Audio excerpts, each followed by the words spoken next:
9 सीटों पर हमने अपने प्रत्याशी घोषित करके हम चुनाव लड़ रहे हैं। इसमें 8 सीटें भारतीय जनता पार्टी लड़ रही है, 1 सीट हमने अपने एनडीए के सहयोगी राष्ट्रीय लोकदल को दी है। आज कानपुर में सीसामऊ विधानसभा के उपचुनाव में आज कार्यकर्ताओं की बैठक में हम लोगों ने उन सारे विषयों की चर्चा की है संगठन की दृष्टि से, जो हमें 20 तारीख तक जो काम हम लोगों को करने हैं। भारतीय जनता पार्टी हमारा एक कार्यकर्ता आधारित जन संगठन है और हम अपने कार्यकर्ताओं के आधार पर ही, चाहे चुनाव हो चाहे हमारे कार्यक्रम और अभियान हो, हम लगातार अपने कार्यकर्ताओं के माध्यम से ही इन विषयों पर काम करते रहे हैं। मुझे विश्वास है कि हमारा एक कार्यकर्ता हमारी सरकार का जो रिपोर्ट कार्ड है, चाहे केंद्र की सरकार हो चाहे राज्य सरकार हो, जो हम लोगों ने काम किए हैं उन कामों को लेकर हम लोग जनता के बीच में हैं और मुझे विश्वास है कि हम लोग सब मिलकर घर घर जाएंगे और उत्तर प्रदेश की महान जनता का आशीर्वाद चुनावों में भारतीय जनता पार्टी के सभी प्रत्याशियों को मिलेगा। सीसामऊ उपचुनाव में लगातार अतीक अहमद और मुख्तार अंसारी का नाम सामने आ रहा है। भाजपा क्या सिर्फ अपराध के मुद्दे पर ही चुनाव में जा रही? निश्चित रूप से हमारी सरकार ने जो काम किए, अपराध और अपराधियों के प्रति हमारी सरकार का, हमारी पार्टी का जो दृष्टिकोण है, उस दृष्टिकोण को हम लोग परिलक्षित हमारे व्यवहार में होता है। आज अपराध उत्तर प्रदेश में बिल्कुल न्यूनतम स्तर पर है और अपराधियों और अपराध के प्रति सरकार का जो कठोर व्यवहार है वो हमारे व्यवहार में भी दिखाई देता है। मुस्लिम बड़ी संख्या में सीसामऊ सीट पर है, लेकिन भाजपा पूरी तरीके से आक्रामक है, कह रही है कटोगे तो बटोगे। तो लगता है कि मुस्लिम वोटर ऐसे बयानों से भाजपा को वोट करेगा? हमारी पार्टी, हम सब लोग हमेशा सामाजिक समरसता और सामाजिक सद्भाव की बात करते हैं। हमारी पार्टी का संकल्प है सबको साथ लेकर चलने का, माननीय प्रधानमंत्री जी ने भी कहा है। और ये विपक्ष के लोग समाज को जाति, भाषा, क्षेत्र के नाम पर बांटते रहे और देश को कमजोर करने का जो षड्यंत्र है इसके पीछे, ये देश के इस कमजोरी षड्यंत्र को प्रदेश की जनता अब समझ चुकी है, इनके एजेंडे को, उसे पूरा नहीं होने देगी। वैसे पिछले काफी समय से सीसामऊ में भाजपा नहीं है और वही जीत रहे हैं। कल मुख्यमंत्री जी भी काफी जोश से कह रहे थे हम जीते, आप सब भी कह रहे हैं, तो क्या गणित है? जरा सो गणित बताइए। नहीं, निश्चित रूप से जैसा मैंने कहा, हम लोग, हमारा कोई गणित नहीं, हम पार्टी हमेशा अपने कार्यकर्ताओं के माध्यम से अपना, हम सरकार में हैं तो हमने सरकार में जो पिछले 7 वर्षों में काम किया उसका पूरा लेखा जोखा लेकर, रिपोर्ट लेकर हम जनता के बीच में रिपोर्ट कार्ड लें। और जो काम हमारी सरकार ने बिजली, पानी, सड़क, शिक्षा, स्वास्थ्य, सुरक्षा और सरकार की जो लाभार्थी परक योजनाएं हैं, हमारे जो अंत्योदय का एजेंडा है, वो हमने बगैर किसी भेदभाव के उसे पूरा करने का काम किया।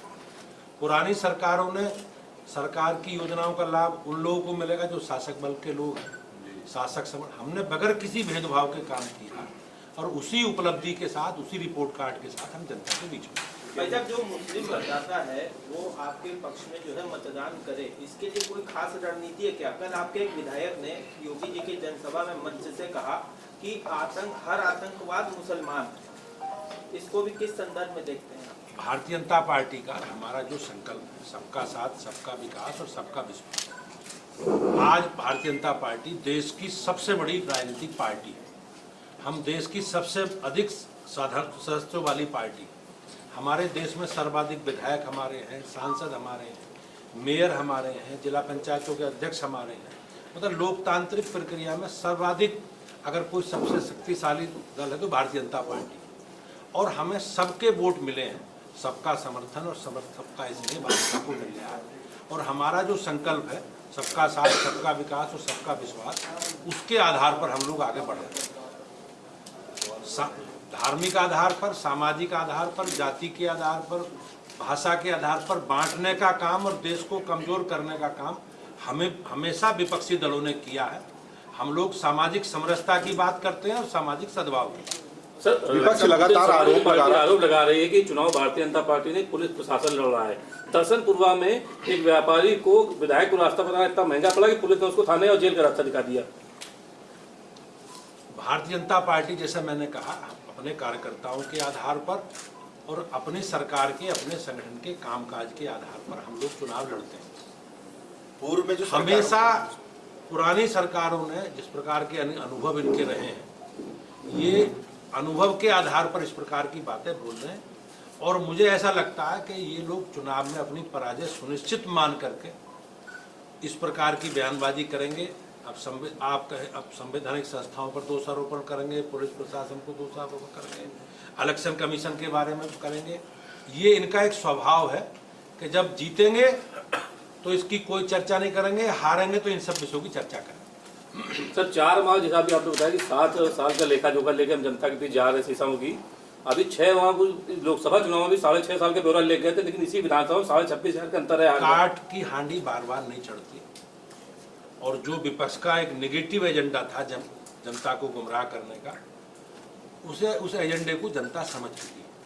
आपने देखा होगा हरियाणा में चुनाव हुए, भारतीय जनता पार्टी को एक व्यापक जनादेश विधानसभा में लोगों ने दिया है। तीसरी बार हमारी सरकार बनी, और उत्तर प्रदेश में भी 9 सीटों पर उपचुनाव है। मुझे विश्वास है कि जिस प्रकार का रेस्पॉन्स है, हमारे कार्यकर्ताओं में उत्साह है, 9 की 9 सीटें बड़े अंतर से भाजपा जीतेगी। अच्छा, कांग्रेस कह रही है कि भाजपा ने अलीगढ़ मुस्लिम यूनिवर्सिटी को अल्पसंख्यक का दर्जा देने का वादा किया था, लेकिन आज वो पलट गए।